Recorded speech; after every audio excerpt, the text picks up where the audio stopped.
Friends, कैसे हैं आप? आई एम किरण अरोरा। आज का हमारा टॉपिक है परसेप्शन इज प्रोजेक्शन। परसेप्शन क्या होता है? जो हमारे अनुभव होते हैं, जो हमारी अनुभूतियां होती हैं, उसको परसेप्शन बोला जाता है। द वे वी थिंक, जो चीजें हमने एक्सपीरियंस की हैं। और प्रोजेक्शन क्या होता है? अगर हिंदी वर्ड एग्जैक्टली इसका देखें तो प्रक्षेपण, मतलब अपनी चीजों को दूसरों में देखना या अपने अनुभवों को किसी और जगह, फ्यूचर में किसी भी तरीके से दूसरी जगह पर देखना। और एक्चुअली ये रियलिटी है, लेकिन कई बार हमें इस रियलिटी का पता भी नहीं होता है और हमें ये लगता है कि सामने वाले में कुछ गुण या अवगुण है। हम ये भूल जाते हैं कि अगर हम सामने वाले में अवगुण देख रहे हैं तो उसका ट्रेस जो है वो हमारे अंदर है। वही चीज हमें बड़ी होकर, प्रोजेक्ट होकर दूसरे में नजर आ रही है। अगर हमारे अंदर गुस्सा है, कहीं ना कहीं उसका कोई ट्रेट है, तो हमें हर इंसान गुस्से वाला लगेगा। और ऐसा नहीं होता है कि वो इंसान गुस्से वाला है इसीलिए हमें वो इंसान गुस्से वाला लगता है। हर ह्यूमन बीइंग में कुछ ना कुछ ट्रेट्स होते हैं, हर एक के अंदर अलग अलग गुण होते हैं और कोई भी इंसान जो है वो परफेक्ट नहीं होता है। Thank you Seema Phogat for joining इन।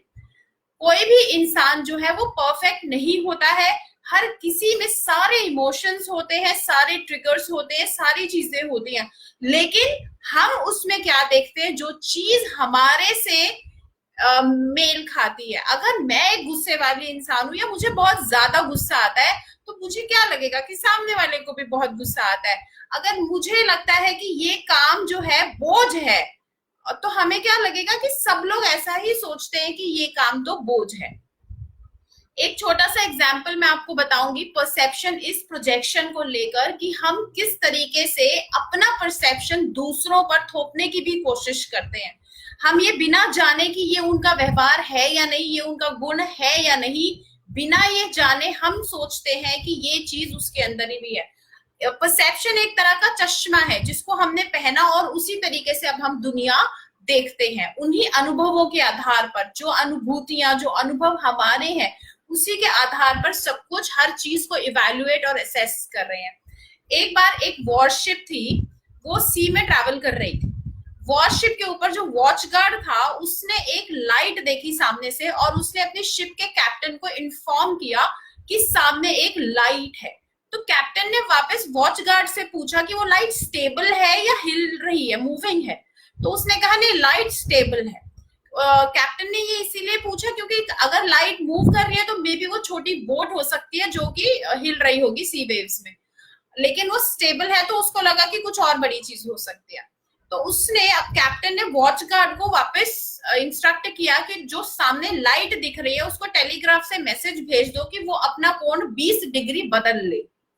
तो वॉच गार्ड ने टेलीग्राफ से मैसेज भेजा और सामने से मैसेज आया वापस कि 20 डिग्री आप अपना कोण बदल लें।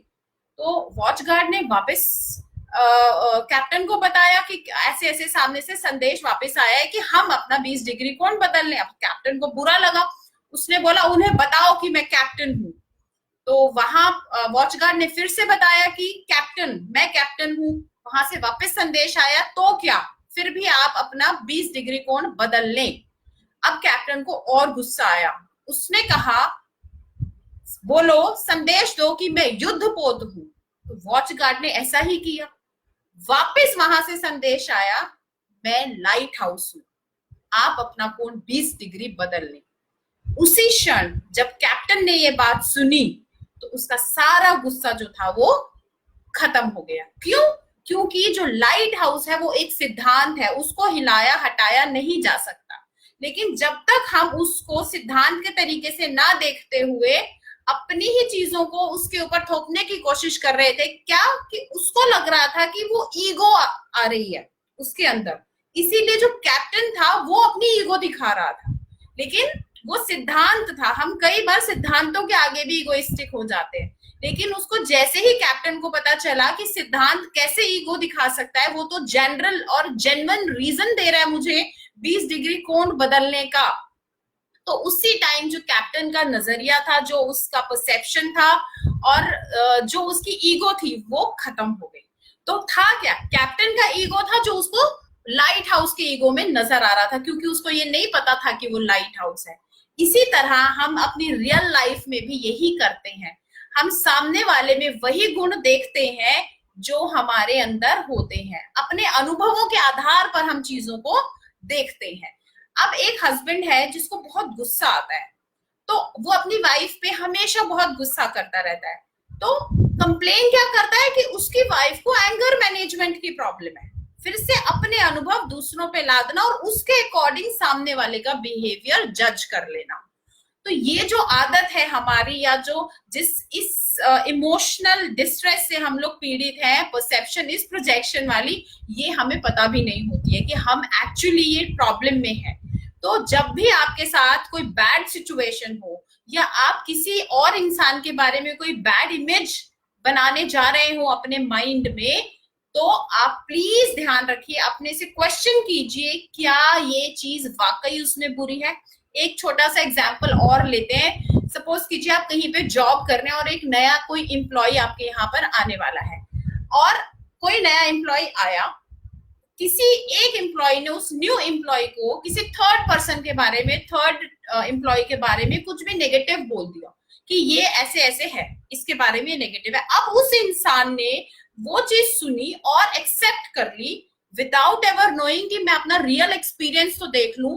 अब उसने भी, और देखिए आप एक चीज और नोटिस करिएगा कि जब कोई नया इंसान एक टीम या ग्रुप में आता है, तो सब लोग से फ्रेंडशिप नहीं हो पाती है उसकी, किसी एक या दो से ही स्टार्टिंग में फ्रेंडशिप होती है। क्यों? उस टाइम का जो अनुभव है किसी और से, जब ये हमारे जो गुण है वो जहां अलाइन होते हैं, हमारी उसी ग्रुप से या उन्हीं लोगों से दोस्ती होती है। तो उसी केस में भी ऐसा ही होता है जब हम थर्ड पर्सन को लेकर ये सब चीजें बता रहे होते हैं। अगर वो इंसान उससे अलाइन हुआ तो वो थर्ड पर्सन के बारे में वो इमेज या वो परसेप्शन बना लेगा। और क्यों बना लेगा? क्योंकि जो फर्स्ट पर्सन उसको बता रहा है न्यू एम्प्लॉय को, उसका परसेप्शन बैड है। जो सेकेंड पर्सन है जो न्यू आया है, उसका भी परसेप्शन इसका मतलब बैड है, तभी वो बैड पर्सन के साथ अलाइन हुआ और उसने थर्ड पार्टी के लिए भी वैसा ही परसेप्शन क्रिएट कर लिया। अगर वो गुड परसेप्शन होता तो जो चीज उसको बैड वे में बताई जा रही है वो उसको क्रॉस करता, डिफेंड करता, खत्म करता, और वो थर्ड पार्टी के लिए कोई ऐसा परसेप्शन क्रिएट नहीं करता। इससे पता चलता है कि जो हमारा सर्कल है, हमारी एसोसिएशन है, वो बहुत ज्यादा प्रभावित होती है हमारे परसेप्शन से। जो लोग हमारी तरह के होते हैं उन्हीं के साथ हम दोस्ती करते हैं, उन्हीं के आसपास रहते हैं। आपको बहुत बार ऐसा लगा होगा किसी इंसान के साथ जब आप होते हैं तो आप अनकंफर्टेबल होते हैं, तो वहां आपकी एनर्जी जो है मैच नहीं हो रही होती है, आपका परसेप्शन अलाइन नहीं हो रहा होता है। तो इस चीज को रियल लाइफ में आपने सिर्फ इस तरीके से इम्प्लीमेंट करना है कि जो गुण या अवगुण हम दूसरों में देख रहे हैं, गुण देख रहे हैं दूसरों में तो अच्छी बात है, अपने में भी गुण है, दूसरे में भी गुण देख रहे हैं तो बहुत ही बढ़िया बात है। लेकिन अगर हम दूसरों में अवगुण तलाशने की कोशिश कर रहे हैं, अगर हम 100% वहां देख रहे हैं, तो 1% वो चीज अपने अंदर भी है। और ये बिल्कुल ऐसा मत सोचे कि ये चीज मैं बता रही हूँ, these are set by the laws. अगर आपको लॉज पढ़ने हैं तो आप पढ़ सकते हैं। परसेप्शन इज प्रोजेक्शन, ये भी एक लॉ है जो आप पढ़ सकते हैं। तो आपको पता चलेगा कि वो सारी चीजें जो हम दूसरों में आज तक कमियां देखते आए हुए, किसी में गुस्सा, किसी में डर, किसी में कामचोरी, कोई चोर लगता है हमको, कहीं ना कहीं किसी ना किसी रूप में हिडन ट्रेट वो हमारे अंदर है और हमें उसको निकालना है। और जब ऐसा हम करते हैं तो हमें सारी दुनिया बहुत अच्छी नजर आती है। तभी बोलते हैं परिस्थिति नहीं बदली जा सकती, लेकिन जब हम मनस्थिति बदलते हैं तो परिस्थिति अपने आप बदल जाती है। यही साक्षात ये शो करता है कि परसेप्शन इज प्रोजेक्शन। तो आज से, अभी से अपनी फैमिली में, अपने फ्रेंड सर्कल में नेगेटिव इमेज जिसकी आपने बनाई हुई है, उसको ये सोच ले कि वो नेगेटिव इमेज उस इंसान की नहीं है, ये मेरी ही अनुभव, मेरी ही सोच प्रोजेक्ट हो गई है, जो मुझे बड़ा होकर वो रूप उसमें दिख रहा है। तो ये मेरी कमी है, ये कमी उसकी नहीं है। और जिस दिन हम दूसरे की कमी को पहले अपनी कमी समझेंगे तो हम उस दिन से उस कमी को दूर भी कर लेंगे और फिर ये दुनिया हमें अच्छी नजर आने लगेगी। गुरु नानक देव जी को सब जानते हैं, सबने उनका नाम सुना है, बहुत ही संत महात्मा थे वो। उन्होंने कहा है, बुरा नहीं कोई, चंगा नहीं मैं। कोई इस दुनिया में बुरा नहीं है और मैं अच्छा नहीं। इसका मतलब ये नहीं है कि अपनी बुराई की है, अपनी बुराई नहीं की है उन्होंने, केवल ये बताया है कि इस दुनिया में कोई बुरा नहीं है। अगर बुरा है और मुझे किसी में बुराई दिखती है तो वो उसका रीजन मैं ही हूं। तो हमें अपनी बुराई को खत्म करना है तो ऑटोमेटिकली हमें दूसरों के अंदर अच्छाई ही नजर आने लग जाएगी। कोई इंसान जो है ना, अगर दूसरे में करप्ट बिहेवियर देख रहा है तो ये सोच लीजिए कि आपने भी कभी ना कभी करप्शन अनुभव की है, या किसी ना किसी रूप में, उस वे में नहीं किसी और वे में आपने ब्राइब ली होगी या उस काम को नहीं किया होगा, कुछ भी होगा, बट वो ट्रेट, वो हिडन कैरेक्टर वो हमारे अंदर ही कहीं होता है, जो प्रोजेक्ट होके बहुत बड़ा रूप ले लेता और वो बहुत हर्ट करता है। फिर हम बहुत परेशान रहते हैं और फिर यहाँ वहां थेरेपिस्ट के चक्कर काटते हैं, दवाइयां खाते हैं, उसकी वजह से इमोशनल प्रॉब्लम्स क्रिएट हो जाती हैं। Thank you Naveen ji and Honey ji for joining in. आज से, अभी से अगर हम सिर्फ और सिर्फ अपने आप को खंगालना शुरू कर दे तो इस दुनिया की सारी समस्याओं को हम सॉल्व कर सकते हैं। वो लाइट हाउस और वॉरशिप वाला एग्जाम्पल जो मैंने अभी दिया वो याद रखिएगा। अगर हमारी ईगो, हमारा एंगर, हमारी फ्रस्ट्रेशन, हमारा फियर, जितने भी नेगेटिव ट्रेट्स आज हमने अपने बढ़ाए हुए हैं और जो चीजें हम दूसरों में देख रहे हैं वो तभी खत्म होंगी जब उसकी जो सीड्स हैं वो हमारे अंदर से खत्म होंगे। बहुत बार हमारी फैमिली रिलेशन में ऐसा होता है कि हमें किसी एक इंसान से या किसी फैमिली मेंबर से ऐसा लगता है बनती नहीं है, मुझे ये पसंद नहीं है, और फिर हम यही अंदर अंदर चीजें सोचते हैं और एनर्जी जो है हमारी ट्रैवल होके उस तक भी पहुंच जाती है, उसकी भी यही फीलिंग होने लगती है धीरे धीरे हमारी। और जब आप अगली बार मुलाकात करते हैं तो आपको ये चीज फिर साक्षात महसूस भी होने लगती है कि सामने वाला इंसान आपसे कट रहा है। तो जो चीज आपने उसके लिए नेगेटिव सोचनी शुरू की थी उस तक कैसे पहुंची, आपकी एनर्जी ट्रैवल करती है, ये मान लीजिए, दिस इज द लॉ, सिद्धांत है ये, और वो एनर्जी ट्रैवल कर रही है। तो अगर आप नेगेटिव सोच रहे हैं और वो एनर्जी ट्रैवल कर रही है तो जब आप पॉजिटिव सोचेंगे तो वो एनर्जी भी तो ट्रैवल करेगी। तो अगर आज आपके पास एक बहुत अच्छा तरीका है अपनी सारी दुश्मनियां, सारे जो प्रॉब्लम्स है या हमारे किसी से क्लैशेस हैं, कॉन्फ्लिक्ट्स हैं, उसको सेटल करने का, कि आप खुद अच्छा सोचना शुरू कर दीजिए। जो कमियां आप अभी तक दूसरे में देख रहे थे वो सारी कमियां मान लीजिए कि उसका सीड मेरे अंदर पड़ा हुआ है और अच्छा सोचना शुरू कर दीजिए, सामने वाले को ब्लेसिंग्स देना शुरू कर दीजिए और आपकी प्रॉब्लम सॉल्व होने लगेगी।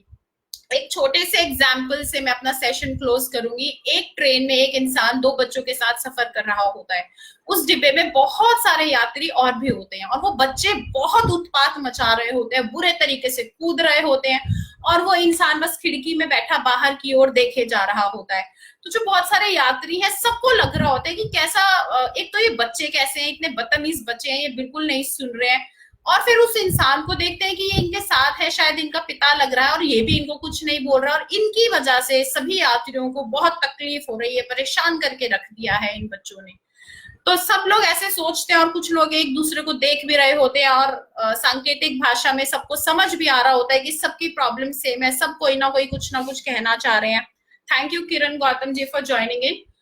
लेकिन सब लोग चुप बोल भी नहीं रहे होते हैं। हार कर एक व्यक्ति को लगता है कि अब तो मुझे बोल ही देना चाहिए, पूरे डिब्बे में जितने लोग हैं सभी परेशान हैं। वो उस इंसान को, उस व्यक्ति को जो शायद उन बच्चों का पिता था, उनको बोलते हैं कि भाई साहब ये आपके बच्चे कितना शोर मचा रहे हैं, सारे यात्री इनसे कितना तंग हैं, आप क्या इन्हें शांत नहीं बिठा सकते। तो वो इंसान थोड़ा सा उदास सा होता है और सामने देखता है वापस मुड़कर कि हाँ आप ठीक कह रहे हैं, बहुत उत्पात मचा रहे हैं ये, अभी 1 घंटे पहले ही इनकी माँ का देहांत हुआ है जिसको हम छोड़कर आए हैं।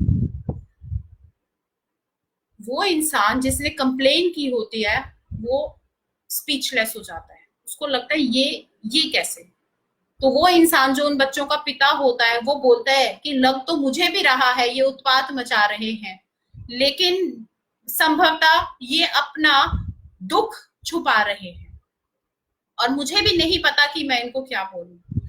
जब ये चीज क्लियर होती है तो उस डिब्बे में जितने यात्री बैठे होते हैं जो अभी घृणा की नजर से उन लोगों को देख रहे थे, बच्चों को और उस पिता को, उनकी जो स्थिति है वो तुरंत बहुत ज्यादा सिंपैथेटिक हो जाती है, उनका जो नजरिया है वो सहानुभूति भरा हो जाता है।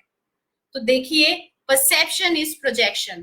पहले हम उस चीज को कैसे देख रहे थे, या ऐसे समझिए कि हमारे माइंड में एक सिद्धांत है, किसी ने बताया कि जब आप पब्लिक ट्रांसपोर्ट से ट्रैवल करते हैं तो आपको किस तरीके से बिहेव करना है। ये एक सिद्धांत है जो सबको पता है, और सब लोग उस सिद्धांत के अकॉर्डिंग सोच रहे थे कि बच्चे बदतमीज है, इनका पिता इनको टोक नहीं रहा है।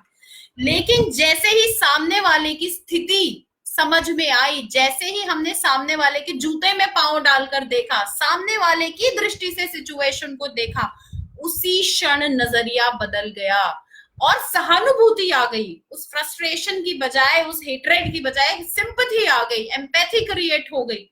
तो दोस्तों, यही चीज हमारी लाइफ में हो रही है। हम अपना ही नजरिया दूसरों पे थोपे जा रहे हैं। कभी दूसरों के नजरिए से भी उनकी सिचुएशंस को देखिए, उनकी कमियों को देखिए, तो वो कमियां नहीं शायद खूबियां लगे, शायद मजबूरियां लगे। और आज से आपके जो द्वेष हैं, जो घृणा है, जो कॉन्फ्लिक्ट्स हैं, जो क्लैशेस हैं, वो लोगों के साथ खत्म होते नजर आएंगे। वो जो डर है वो निकलता नजर आएगा। रियली आप बहुत कंफर्टेबल फील करेंगे लोगों के बीच में, और आप भी बहुत super power, super charge, super positive इंसान बन जाएंगे। Thank you for this session. Thank you for being with me. Thank you for your valuable time. Thank you for your comments. Thank you so much for being here. अगर आपको लगता है कि कुछ भी वैल्यूएबल चीज हमने शेयर की है तो प्लीज आप इसको शेयर करना ना भूलिए। Thank you, thank you, thank you so much. Thank you.